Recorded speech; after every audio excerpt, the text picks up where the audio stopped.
ये तेजस्वी यादव कहाँ हैं? विदेश चले गए क्या या हैं अभी देश में?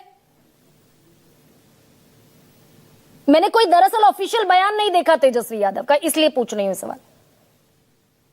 न, आपके चैनल पर हम उन्हीं की तरफ से बोलने के लिए अधिकृत हैं। जी बताएं ना। और तेजस्वी यादव जी बिहार की राजनीति नहीं, देश की राजनीति में एक उम्मीद की किरण लेकर आए और उन्होंने यह कोशिश की कि लोक कल्याणकारी राज्य में सरकारी व्यवस्था दुरुस्त हो, और उसी एजेंडे के साथ हम इस चुनाव में जनता के बीच गए थे।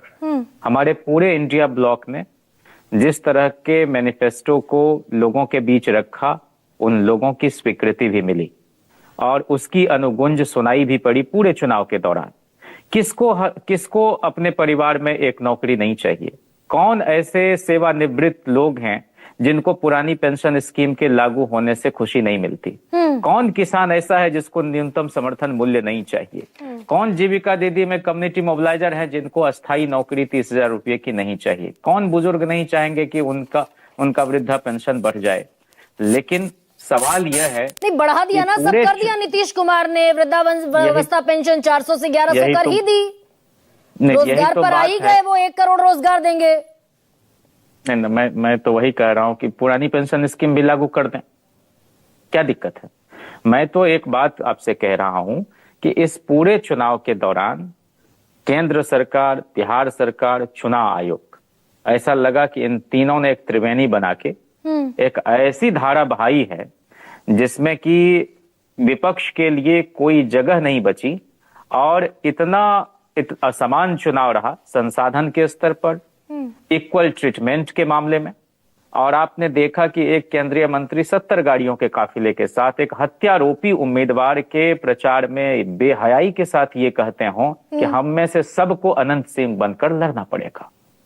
और वहीं पर आप ये भी देखिए कि इस पूरे चुनाव के दौरान जिस तरह की हौच पौच की स्थिति चुनाव आयोग की तरफ से बनाई गई, उसमें अच्छा खासा वक्त अपने वोटरों की रखवाली में हमारा गया, और हम अपने मुद्दे को लेकर हमेशा टिके रहे। हम यह भी नहीं कहना चाहते आपके सामने कि हमको सबसे ज्यादा मत प्रतिशत मिला या हमारे वोटों की संख्या बरकरार रही, इसका कोई अब आज की तारीख में जयंत दरअसल मुंह छिपाने की जगह ढूंढ रही है क्या आरजेडी में? देखिए कई दफा थोड़ा तीखा बोलती हूँ, कई दफा बर्दाश्त कीजिएगा क्योंकि ऐसे इलाके से आती हूँ। दरअसल एक सेकंड, ये मुंह छिपाने की जगह ढूंढ रहे हैं क्या जयंत जिज्ञासु?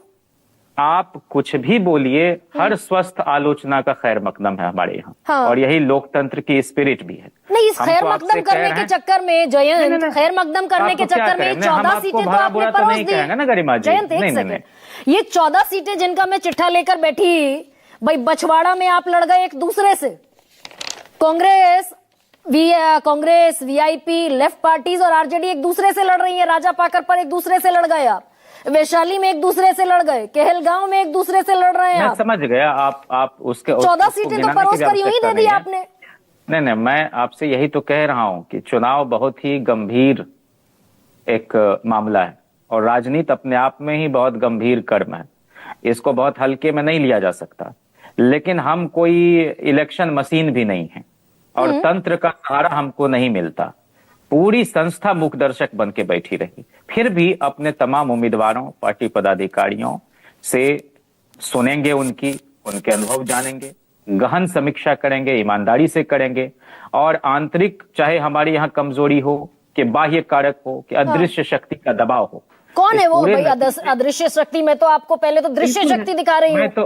मैं तो आपसे यही कह रहा हूं कि उस अदृश्य शक्ति के तमाम कारस्तानियों पर कम से कम आपने 30-35 डिबेट किए होंगे। किए, मैं तो कह रही हूं, आज भी करने बैठी हूं। सबकी राय आपने जानी होगी।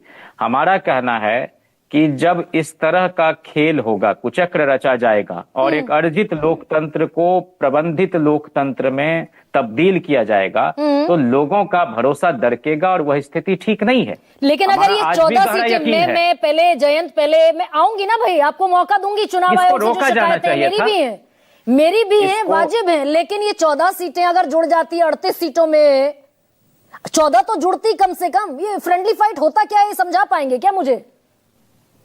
मैं आपसे कह रहा हूं कि मुख्यमंत्री का, उप मुख्यमंत्री का चेहरा घोषित किया, उसी के खिलाफ लड़ना है।